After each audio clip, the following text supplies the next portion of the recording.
wherever you're at.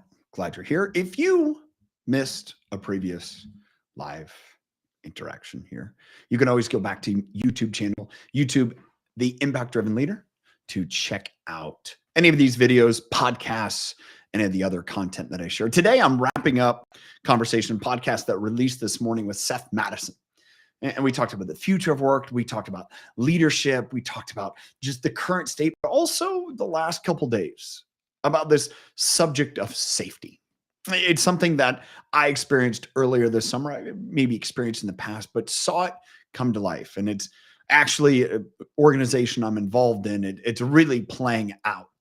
And it's starting to become a cultural phenomenon, this lack of safety, and almost creating resilience to, oh, you just can't expect safety within an organization. Today's topic, creating a safe culture, is really the actions a leader needs to take or should employ to really building an environment of safety. There's a key point here. And to me, creating a safe environment is not sanitizing, meaning making it devoid where everything's just, oh, rosy and happy. No, it's not that. It's about creating a place where people feel safe to be vulnerable.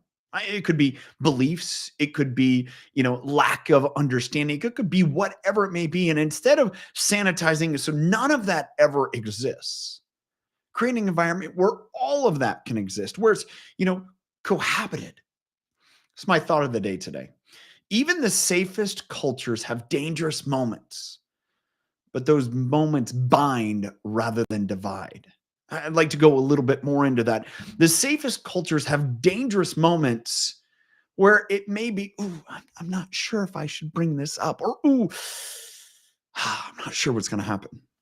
Alan Mulally, when he took over at Ford in the mid 2000s, had to instill this safe culture into Ford. They had an environment that the fear was if you raised a problem, if you admitted any type of vulnerability, that you would be escorted out. There'd be a trap door that opened up and you disappeared.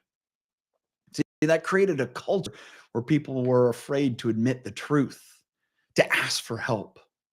Those cultures exist today. I know of one firsthand, and it sucks. It creates this environment where people are just kind of, it's like the whack-a-mole. They just kind of stay so they don't get whacked. You don't build an excellent championship culture in those environments. It's quite the opposite. Maybe you've experienced it. Maybe you're experiencing it now. But I know this, the great challenge for all of us is to say, how can we create a culture where people are willing to say, I need help? And at the same point, others can reach out and say, hey, I'm here to help you. See, those are cultures where champions live. Those are cultures that change the earth. That's where impact-driven leaders focus. Thanks for being here. Always great to share, especially share from amazing guests and fun. Just been a fun week sharing the tidbits, the high points from my conversation with Seth. Go watch the episode, listen to it wherever you listen to podcasts to get so much more. Thanks for being here.